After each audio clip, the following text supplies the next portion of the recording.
Hello, my dear students of class 8. Dear student, I am Rajendra Rai from LPM Public School, Gola Bazar, Gorakhpur, presenting this digital video for your learning. Dear student, in the previous video, you have learned some part of the combustion and flame, that is chapter 5 of class 8 science. And dear student, in this video, you will be able to learn the remaining part of the chapter, that is the types of the combustion.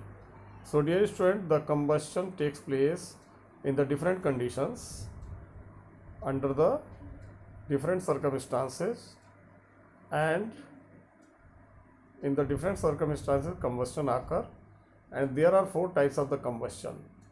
Number 1, slow combustion. Number 2, rapid combustion. Number 3, spontaneous combustion. And number 4, explosive combustion. So dear student, let us start one by one. Number 1, that is the combustion, slow combustion. So these are the types, and the slow combustion, that you can understand this slow combustion like that when a combustible substance, मतलब जो जलने वाली चीज है, that undergoes the combustion without any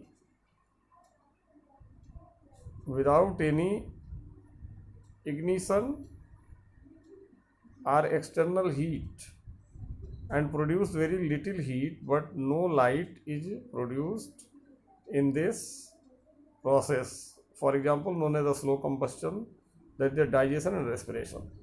So dear student, in the animal body, there is a slow combustion, means there is no production of there is no need of any ignition temperature, there is no occurrence of the external heat, or there will be there will be not production of any light. So these are called the slow combustion, and the example of the slow combustion is the digestion and respiration in the animal body, this digestion and respiration. So these two processes are called as the slow combustion. तो बात आपके समझ में आ गई होगी. And now dear student, come to this next, that is the rapid combustion. Rapid combustion you can understand like this rapid combustion, that is the combustion in which the substances catch fire, substances burn rapidly to produce the heat and light. इसमें क्या होता है, कोई भी वस्तु जो होती है जल्दी से आग पकड़ लेती है और हीट और लाइट प्रोड्यूस करती है बहुत जल्दी समय में, कम समय में, that is known as the rapid combustion. In the rapid combustion, extreme heat must be given so that the substance can burn. तो रैपिड कंबस्शन में क्या होता है, एक्सट्रीमली उसको हीट किया जाता है सब्सटेंस को, जिससे कि वो जल्दी से आग पकड़ ले और जल जाए. For example the burning of cooking gas. तो कुकिंग गैस एलपीजी जैसे जलती है in a gas stove, and burning of paper and kerosene oil, burning of wax etcetera, मोम वगैरह जो जलती है तो काफ़ी हीट और लाइट प्रोड्यूस करती है. तो ये हो गया एग्जांपल रैपिड कंबस्शन का, जैसे कि इस एलपीजी और ये पेपर, कुकिंग गैस जो होती है, केरोसिन ऑयल वगैरह जल्दी से जल जाता है. तो ये एग्जांपल हो गया. तो बच्चों आपने देखा 2 एग्जांपल, पहला है स्लो जो डाइजेशन और रेस्पिरेशन है, दूसरा है तो पहला है स्लो, दूसरा है rapid, and third one is that is the spontaneous combustion. Spontaneous combustion means the substance burn on its own without application of external heat is known as the spontaneous combustion. इसमें क्या होता है कि जो substance होता है वो अपने जलता है, अपने आप जलता है, कोई भी एक्सटर्नल हीट उसको नहीं दी जाती है. और जैसे कि एग्जाम्पल है phosphorus undergoes the spontaneous combustion after room temperature in 35 degree centigrade. when it is the ignition temperature. For this reason it is stored in the water Forest fires are caused sometimes due to this heat, sun or lightning. This is also an example of the spontaneous combustion. तो बच्चों, जो spontaneous combustion होता है वो बिना किसी बाहरी आग या बाहरी इग्निशन टेम्परेचर के देने के कारण होता है, जैसे कि फास्फोरस। तो फास्फोरस जो होता है वो निरंतर जलने लगता है, इसीलिए उसको रूम टेम्परेचर के ऊपर जलने लगता है, इसीलिए उसको कोई भी इग्निशन टेम्परेचर की जरूरत नहीं होती है। That is why it is stored in the this phosphorus that is stored in the water, पानी में इसीलिए रखा जाता है उसको। और जो फॉरेस्ट फायर होती है, जंगलों में जो आग लगती है, उसमें कोई भी हीट या कोई भी इग्निशन टेम्परेचर नहीं दिया जाता है। वो बिजली की चमक से लगती है या फिर सन के ज़्यादा गर्मी देने के कारण सूखे पत्तों में आग लग जाती है, जिसके कारण वो स्पॉन्टेनियस कंबस्शन के श्रेणी में आता है। इस प्रकार से आपने देखा कि ये तीन आपके टाइप हो गए। These three types mainly they are slow, rapid, spontaneous, and now come to next, that is the explosive combustion. Dear students, the explosive combustion, that is a reaction, very fast combustion reaction, and in this a large amount of heat and light get produced, and sound are produced. That is called the explosive combustion or explosion. आपको देखना होगा जैसे कोई बम फटता है जब, तो उसको एक्सप्लोजन कहा जाता है। You must have seen that on the lightning the fire crackers large amount of heat on igniting a fire cracker. किसी पटाखे को जब आग लगाते हैं तो वो साउंड के साथ बहुत ज़्यादा हीट और एनर्जी लाइट प्रोड्यूस करता है, और बहुत ही कम समय में, that is in short span of time. Such reason is also due to the explosion. This is due to a large amount of gas formed during the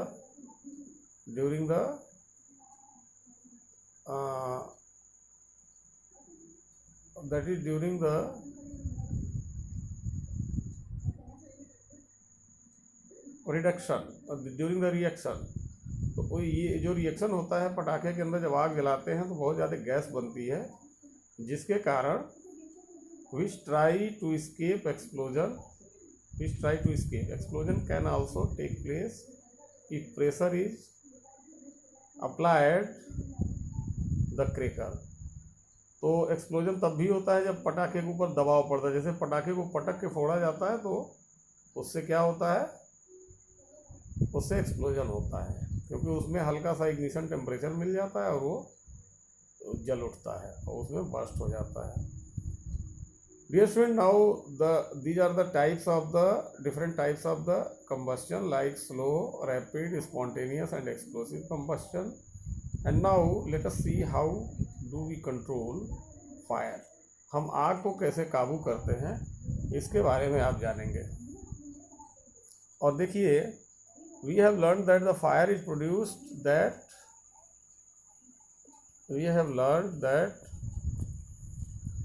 the fire will produce that feed on the combustible substances. Oxygen. Fire is useful in many ways but not always, and it sometimes may be dangerous, that may be fatal. Fatal means नुकसानदेह if it breaks out suddenly in home, office or any public place. To tackle those flames, fire needs to be controlled and put out well in time to avoid further destruction. ज़्यादा नुकसान होने के लिए आग पर काबू पाना होता है. इसके लिए मशीनरी है. The machinery is there and that is called fire fighting machinery, which means to manage the extinguish the undesired fire. कभी कभी बिना इच्छा के जब किसी शहर में, टाउन में आग लग जाती है तो fire service in in the form of the fire brigade station. All should know the telephone number of the service of your city. तो फायर स्टेशन का नंबर सबको पता होना चाहिए, जैसे पुलिस का पता होता है. So fire can be put off by controlling and taking away one or more essential conditions of the combustion. तो इसमें क्या होता है, that is by removing the fuel. सबसे पहले फ्यूल को हटा देते हैं bye either cutting of the supply of oxygen की सप्लाई कट करते हैं, जिससे कि अगर छोटी आग लगे तो उसके ऊपर कुछ भी बोरी या कुछ भी डाल देते हैं, बालू डाल देते हैं. Or by bringing down the temperature below ignition temperature, या फिर उस पर पानी डालते हैं जिससे उसका इग्निशन टेम्परेचर से कम हो जाए. The burning material so that they will not burn further and fuel in most cases can not be eliminated. For example, if a building catches fire, whole building is a fuel. अगर किसी building में आग पकड़ लेती है तो समझ लीजिए कि पूरा बिल्डिंग जो है फ्यूल की तरह काम करता है. तो बच्चों ये होता है fire controlling. And now water as a fire extinguisher. अब आप देखेंगे बहुत सारे फायर एक्सटिंग्विशर हैं, लेकिन पानी जो है वो सबसे इम्पॉर्टेंट होता है. पानी क्यों इम्पॉर्टेंट होता है? क्योंकि पानी का जो वो होता है टेम्परेचर होता है काफ़ी कम होता है, और जो चीज़ें जलती हैं तो उसमें इग्निशन टेम्परेचर के कारण जलती हैं. और जो फायर ब्रिगेड होती है उसके पास फायर पंप होता है, वाटर कैनन पंप होता है, जिसे इमरजेंसी नंबर डायल करके बुला लेते हैं. तो वो क्या करते हैं, पानी की बौछार मारते हैं और सप्लाई, ऑक्सीजन की सप्लाई कट कर देते हैं उस पर्टिकुलर जगह पर. दस the fire is extinguished. Fire turns into vapor after getting heated and surround the combustion substances, thereby cutting off the supply of oxygen.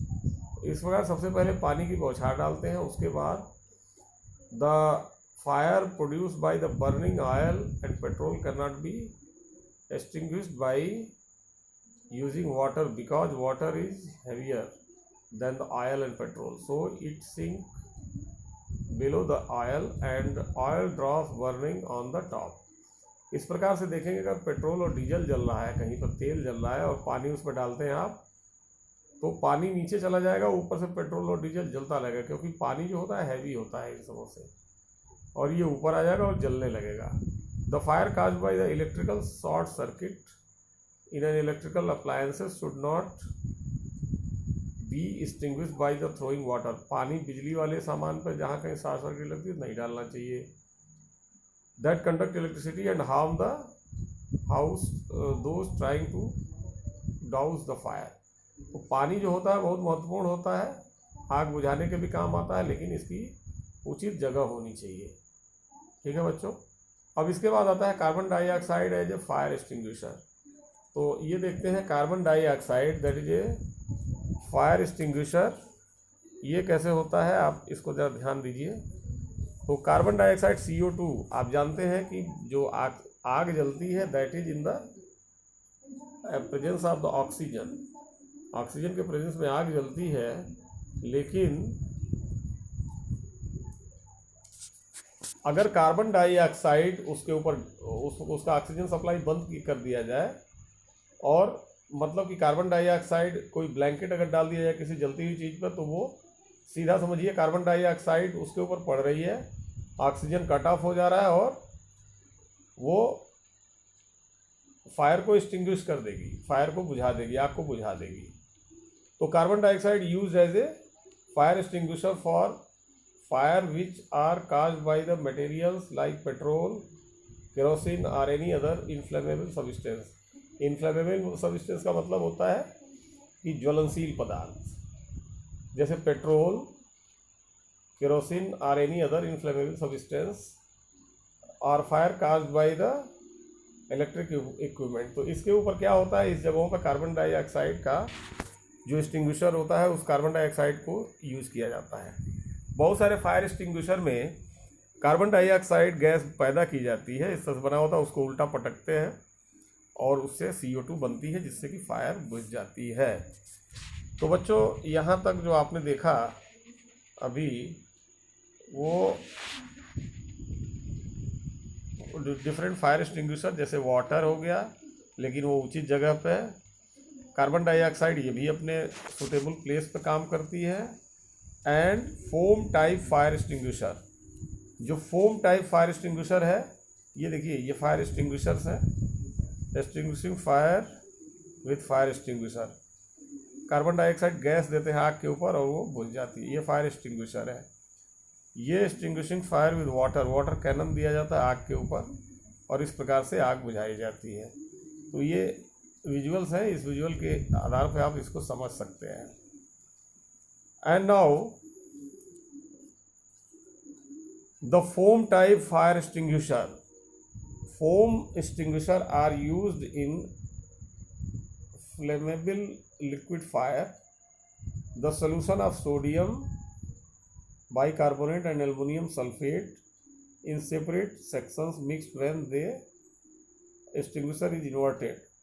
जैसे extinguisher को उल्टा करते हैं, that result the mixing of these two chemicals, resulting the foam mixture floats on the burning liquid. तो उस burning liquid के ऊपर एक फोम जैसा सब्सटेंस निकलने लगता है, विच सप्रेसिंग द फ्लेम, जो कि फ्लेम को बुझाने का काम करता है। A small fire can be extinguished by the throwing sand soil over it. बालू या मिट्टी भी डालते हैं तो भी आग बुझती है। For example, sand cuts the air supply to the burning kerosene oil, due to which the fire get extinguished. And when a person clothes catch the fire, the person is wrapped in a blanket to put off the fire because it helps to cut off the oxygen supply and hence the fire is put off.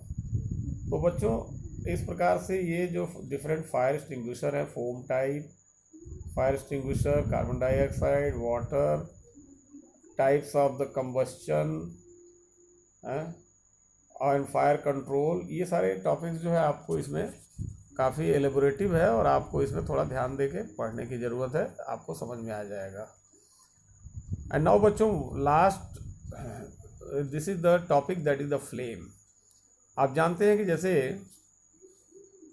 जब एक flame जलती है, जैसे ये flame है, suppose this is a flame and this is having the different zones. आप जब candle जलाते हैं, बर्थडे पे कैंडल जलाते हैं, तो उसमें डिफरेंट जोन बनती है और जो सबसे ऊपरी जोन होती है that is the non luminous zone. सबसे ऊपरी जोन नॉन ल्यूमिनस होती है, जो कि पीली पीली आपको हल्की जो है रेडनेस दिख रही है। उसके नीचे ल्यूमिनस मिडिल जोन होती है, जो मिडिल जोन होती है वो ल्यूमिनस होती है, वो प्रकाश देती है। और उसके नीचे डार्क जोन होता है जो कि इनर मोस्ट जोन है, and blue zone is the basal zone, this is the zone present at the base. तो ये 3 जोन होते हैं, 4 जोन होते हैं specially in the flame, and this is the structure of the flame.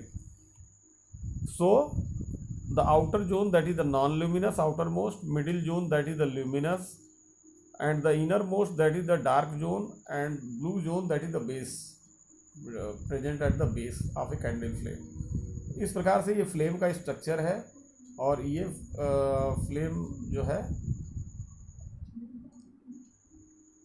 वो आप इसको स्ट्रक्चर को देख करके और समझ सकते हैं।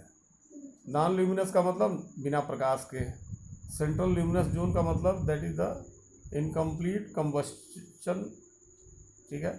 ये इसलिए होता है कि उन जगहों पर इनकम्प्लीट, जहाँ ब्लू है वहाँ पर इनकम्प्लीट कंबस्शन होता है, जिसके कारण कि प्रकाश नहीं निकलता है। लेकिन जो मिडिल जोन है वो वहाँ पर कंबस्शन कंप्लीट होता है, जिसके कारण प्रकाश निकलता है और इस प्रकार से ये फ्लेम होता है।